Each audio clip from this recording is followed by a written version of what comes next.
Welcome to Volume 11 Rock Talk Podcast, brought to you by Volume 11 Music. Your hosts, Rich Hoffa, Rick Lawhorn, and Mark Dunn. Rock Talk, Volume 11 Music.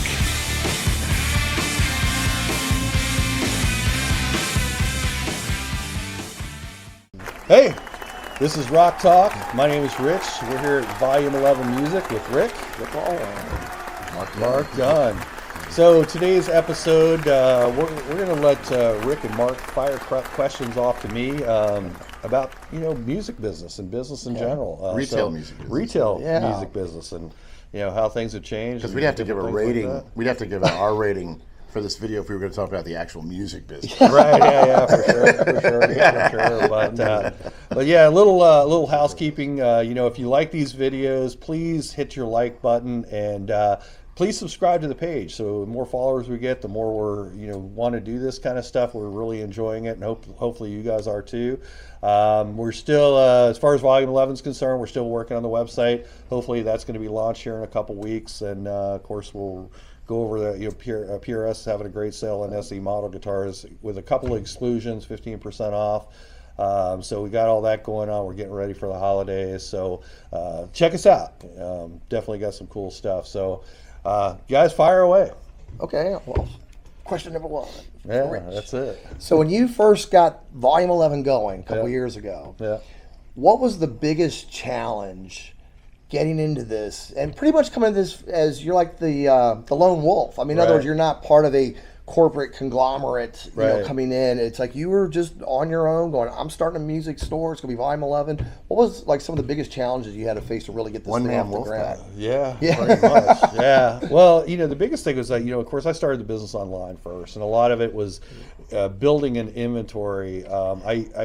We're a small shop, but I didn't want it to feel like a small shop. I wanted it to have a wow factor when I came in here. So getting things, it was right after COVID too. The problems that I ran into was actually was finding a building. You're trying to find a building, and you're trying to find something affordable. You don't want something that people can't find. Parking's always an issue. Something easy to get to, but the biggest problem was trying to get a realtor to call you back. You'd think that they're in sales, that they get commission off this stuff, that they would want to call you back, but I chased and chased. And then I got in touch with a broker, but I also had to go to economic development in the county and call them and say, hey, is there a way to go around the realtor so that I can get directly to the landlord, so I could bypass the stuff? And so that's what I did. And finally, to be honest with you, I started getting phone calls because all of a sudden, a few days later, realtors started calling me and acknowledging me what I wanted to do. And then what a lot of people don't realize too is that they have things called double and triple net. So when you rent a building, you're renting square footage for a year, but if they have double and triple net, which means you're paying for their taxes, their insurance, and every other thing on top of that. So if you've got a rent of whatever it can be, it could have $500, a couple $1,000 on top of that rent in triple net. So that was a by far a big challenge. And then of course everything that happened, it was coming out of COVID. I mean, everything from, that probably had a lot to do with you not getting callbacks from realtors, because commercial real estate stopped. Yeah, it was a wacky time. Places open, so you'd think that people would want to call, but everything was tough. I mean, everything from the my management system for the point of sale, I had to switch in midstream because the company told me that they had stuff in stock as far as the credit card machine and all this. They didn't. I had to change everything. Internet wise, I had one company come in and try to put DSL in here, and I go, I can't have DSL, and come to find out that we had it was the V company, Verizon. It's like my cell phone is a Dixie cup with this thing of yarn coming out of it. Yeah, he's sitting there. I go, what are you doing? He goes, I'm hooking up internet. And I go, to what? And he goes, to the phone. I go, do they still have that? Yeah. And so that went away with the Seinfeld. Yeah, and so he went out back and said, he's went out back and said, well, you don't have FiOS here, and so I had to get a different company come up and he came out and he goes, "You got FiOS. The whole building has FiOS." So it was part of that. So we fought with that. So DSL stood for Day Some Liars. Yeah, pretty much. It was ridiculous. I mean, it was absolutely ridiculous. And then, we went into, I sit there and I got that changed out, and then the security system wasn't working right. And I got so mad one day, I told I was on tech line, because every morning I come in here tech line, 2 hours, tech line. Instead of entering stuff into the system, I'm on tech line trying to figure this stuff out. And then I just blew up. I said, I should have just got an old-fashioned cash register and a German Shepherd and called it a day. I mean, I'd have been way ahead, we'd have been open earlier and all that stuff. But it was a lot of challenges. I mean, even the paint. I mean, I ran out of paint. Yeah, but those chips tasted good. Yeah. So I had to get a couple more gallons, and then I'm painting the ceiling. And we have a really tall ceiling here. And so I sprayed most of it, and then I had to hand paint along the ceiling. My wife's in here, and she goes, "Doesn't that look like it's a different color?" And we're all looking at the paint. And so I'm looking at the paint, and I go, "No." I'm like, "No, honey, it'll change once it dries." Well, it didn't. So I had to go get paint. I had to go on the ladder and repaint the entire 5-inch strip all the way around the top of the building. And even with the light bulbs, I put all these light bulbs in here, climbed up and down that ladder, and then put the last one in. Everything's blinking. I'm like, why is everything blinking in here? And I talked to my cousin. I was so tired, that from doing all this stuff, I couldn't think. And he goes, "Well, did you get dimmable bulbs?" And I go, "What?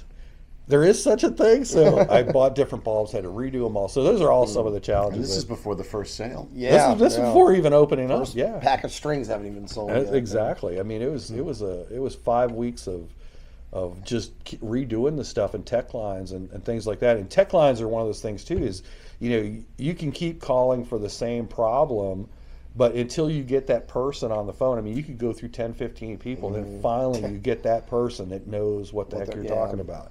So it was a heck of a challenge. Getting any person. Yeah. Yeah, that's true. Well, I know. Press zero if you only want to have to wait a day and a half. I know. And go through 8 minutes. I just keep going human. Right. So that was... Does not compute. That was one of the first challenges. It was many challenges, but it was extremely challenging to get even the doors open. And then once you got in here, how did you decide what product lines you wanted to go with? Because you have a lot of options, a lot of different roads you could have traveled with that. So what were some of the things? Yeah, well, it's decision on that. Well, for me, it's for me, I go after unique stuff. You got to have some your staple stuff, but also unique stuff. And then you had to weigh out, could I go after Gibson? No, I can't. And you had to check in with some of these you the can. buy-in and stuff like that. Let me interrupt you on that so that people understand. You can go after any line. Well, sure. The problem, not a problem, but typically a brand like a Gibson or more household name brands are spoken for by other entities in a quantity that brand commits to that other entity that sells their product. Right. And we're a small store here, and Gibson would want you to order 50 guitars. Right. Yeah. So it's a buy-in. Yeah. And high-end guitars. And not to slam Gibson. Signature I've got Jimmy friends that Page work there, Paul, but Paul Reed Smith is a lot more amenable to the mom and pop shop, for example. Yeah. And they've done. That's a great line. Yeah. Yeah. Oh yeah, for sure. Agree. But a lot of it too was, when I would approach, I wanted things that, of course we have a big music store here in town, and so we do.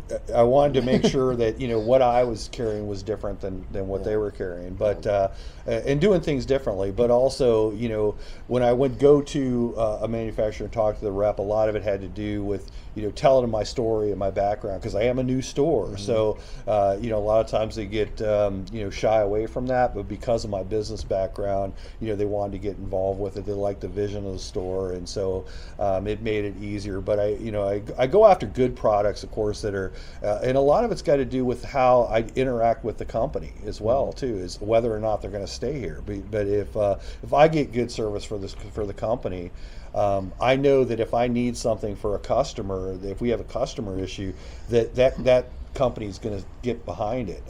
If I've got to work my tail off to do business with the company, what happens if the consumer has a problem? I don't want to deal with that. I don't want to have to tell my customer that, I can't get something done because I'm waiting on the manufacturer. So that has a lot to do with it. Yeah, but at least back to the earlier point about the commercial real estate. Yeah, I think we're just now getting out of the restraints of COVID. Maybe in the last 6 months we're starting to feel the free kind of normalcy available. Right. Yeah, I agree with Mark. That's a great comment. And you've got, on another industry, for example. So, I'm on the road a lot, and my Durango has dings and scrapes and scratches, and I just tried to get some touch-up paint. Yeah. A year and a half. Takes a while, yeah. For a Dodge product. Right, yeah. Right. So that, and I just got it, by the way. Yeah. About 4 months ago, 5 months Yeah. ago. Yeah. Well, and that's what actually gave me my. Well, that happens because, and I know something about this as well, but, there was years ago, I guess there was wasn't there a tsunami in Japan? Fukushima. Yeah, okay, so what happened was, the same thing with trying to get paint. It was when I was working in the motorcycle industry, and because the pigment of the paint comes from them, it messed everything up. So there was such a lag time on, getting things back to normal because the paint didn't come here. It came from That's a good Japan. anecdotal example. Yeah. COVID screwed everything up. Yeah, Oh, really yeah, did, for every sure. aspect. For sure. It was rough. And now, there's lots of stuff out there, and, the shipping channels and stuff are opened up. We don't have the issues with that and stuff.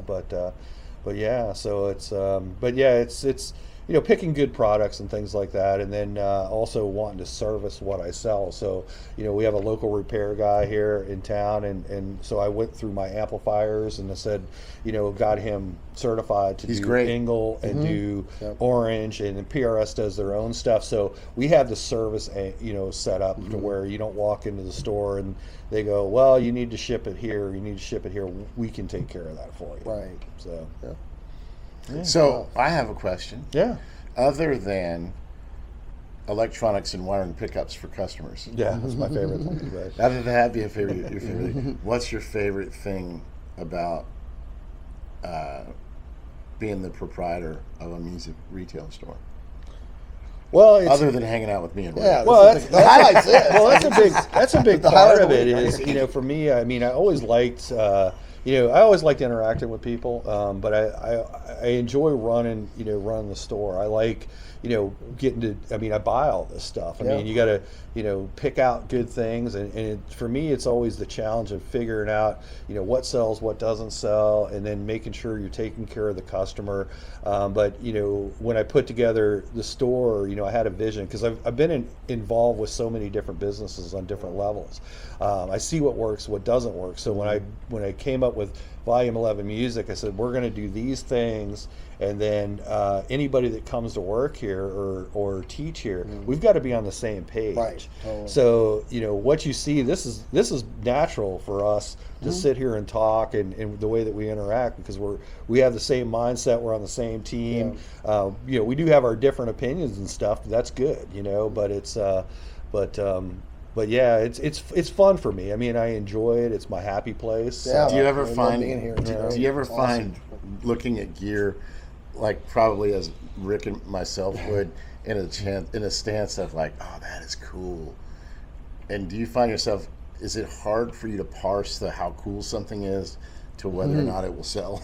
Yeah, I do. You do Yeah. that with everything. It's you sit there and especially when you're doing orders. I sit there and look at stuff and go, Yeah.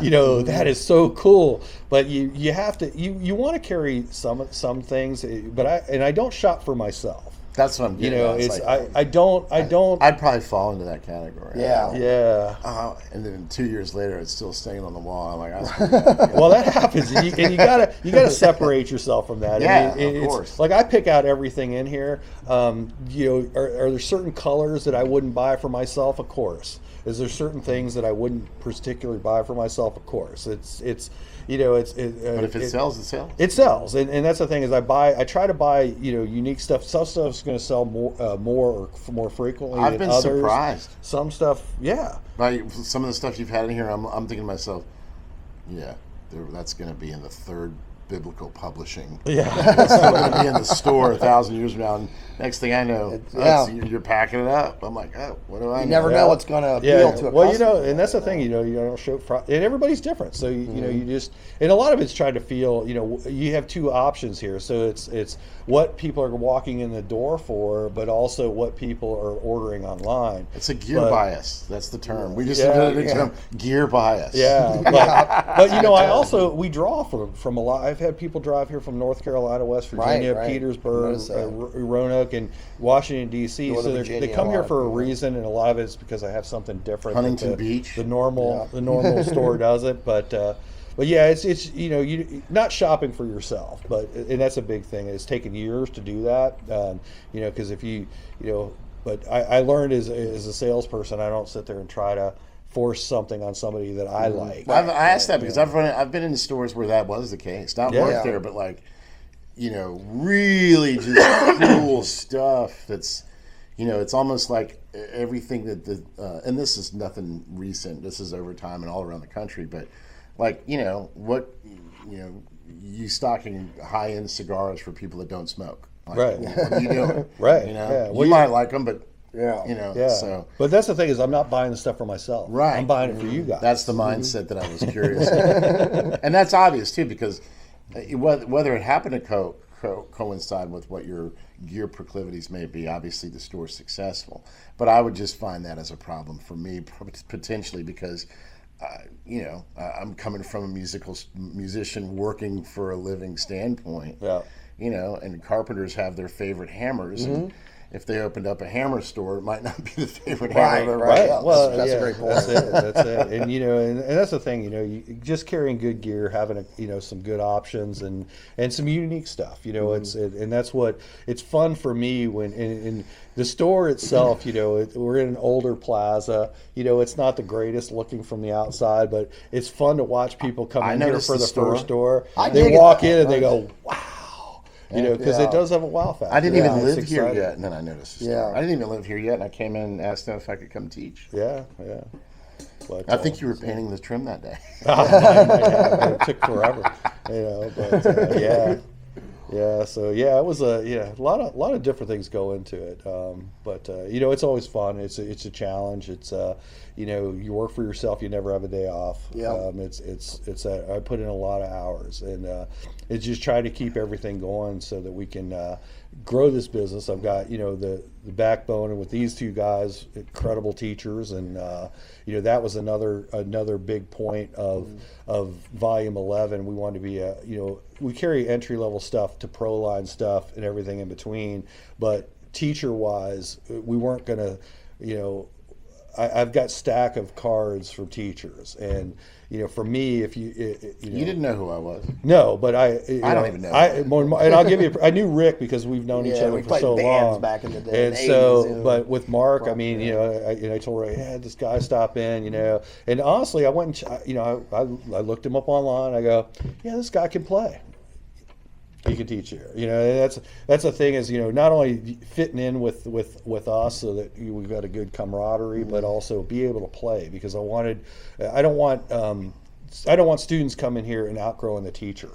And I get what you're saying there, and that's our goal. Right. You've got a wonderful student, and she's 13 or 14 that's shredding. I couldn't be more proud if I had a student just overtake me in their capability. But what you're saying is you don't want the people coming in having a higher foundation than what your teaching staff has. So, exactly. And the thing about Rick and I too, and one of the question that kind of tethers to the gear question I had for you is, there's an adage that those who can't teach, those who can't do, teach. Yeah. And I consider that to be somewhat offensive, but I understand what the impetus of it is. But Rick's a full-time professional musician, fantastic guitar player. I'm a full-time professional musician, fantastic guitar player, and we also teach. Yeah. Well, it's the same thing. I mean, I do. I've heard that as well, and I do consulting work in power sports, and I'm working with a dealer now, and you hear that, but I know what my numbers were when I was running a store. They were pretty darn good. And I've seen what the the profitability and things are for stores, and we were pretty good. And this is even more niche than that. It is. Yeah, It is yeah. very niche, So two niche industries I've worked in. And my to that entire life, point, the cool thing about a niche store is understanding that not everybody in the world needs the Washburn starter pack for $259 for Christmas with guitar, amp, gig bag, tuner, and everything else you need, including a free lesson. Yeah. Not everybody in the world needs that. Like everybody in the world needs pens, paper, computer. And the bigger box stores, nothing against them, not deriding them or saying anything bad about them, that's almost an untenable, massive ship to navigate from a service standpoint, personal attention standpoint, knowledge of the product standpoint, as opposed to coming into a place like this, like Volume 11, or coming into Volume 11, where you have very focused, incisive, real, actual experience, customer care, and just attention, and everybody having fun. Yeah. Yeah, it's a fun environment right. here. Yeah. That's one thing. I mean, there's so many cool. It's like factors happy here, hour but all that's- day long Yeah, without, right. without any alcohol. I'm Right. just saying, Yeah, it's like definitely. everybody comes in here and it's a good vibe, Yeah, it is. Yes. Cool vibe, fun, a lot of jokes, a lot of good music. Nobody a going, lot of- we have vanilla, strawberry, and chocolate. Yeah. Yeah, right. That's Is there a right. name for your order? Yeah, I'll have to talk to my manager. that's it. So, That's yeah. it. Well, and we do things. It's that's the thing is the customer service so personable here. It's just a couple in. We have really good reviews. I mean, they're 5-star. they But are. it's to be honest with you, I don't even. Seriously? I don't Yeah. try. I don't try for that. I mean, but it's just how we do business Yeah. here. I don't ask for it. We just do things the right way. Try to make sure the customers are going to be happy Yeah. and feel that And- they're treated great here. Yeah. And we want the business and we Yeah. Well, want it's- to make this a good thing. Well, it's also a testament when other stores that exist in the region send people your way, and that happens. Yeah, on a that does daily happen. basis, so. Yeah, we do. We referral, and we refer customers to other local businesses. Yeah, if you need a trombone, this ain't the place. That's right. And we've got a store down the street that does that. And we Started do with guitar and bagpipes drums. soon, right? Bagpipes. Or I don't know. It depends on how the business takes us. If I Definitely get a people first free coming in lesson looking if you for, buy bagpipes. I don't know who's gonna teach you. We But do it's a long way to the top if you want to Yeah. learn Oh my my AC/DC. I want to That's learn that it. Bon Scott bagpipe solo. yeah, so I guess that'll conclude this episode. Well, before we go, where? Oh yeah. Oh, we're yeah. playing So it. I- Today's date is the 8th, November 8th. Is that right? Today is the 7th. Seventh. Sorry. But this, Where are you playing this weekend? So Friday night, which is November 8th, I'll be in Stafford with my band Cactus Jack. We're up at Buffalo Moe's on 610 What Stafford. about Larry and Curly? Yeah. I'm warning you. Hey, I'm a voice choir. That's right. Yeah, so fun band. We do classic rock, southern rock, old country, new country. Just a fun band. Come on out and check us Yeah. out. Again, that's Buffalo Moe's. They got great food up there. 610 North Stafford area from 8:30 till midnight. Yeah, very cool. Very cool. And nowhere Saturday? Nope. I'm off this weekend, Yeah. so I think I'm going to go out to Buffalo Moe's and look for Larry and Curly. Yeah. That's it. That's it.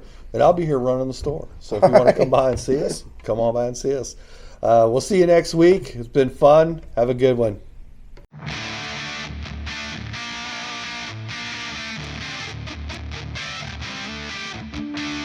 This has been an episode of Volume 11 Rock Talk Podcast, brought to you by Volume 11 Music.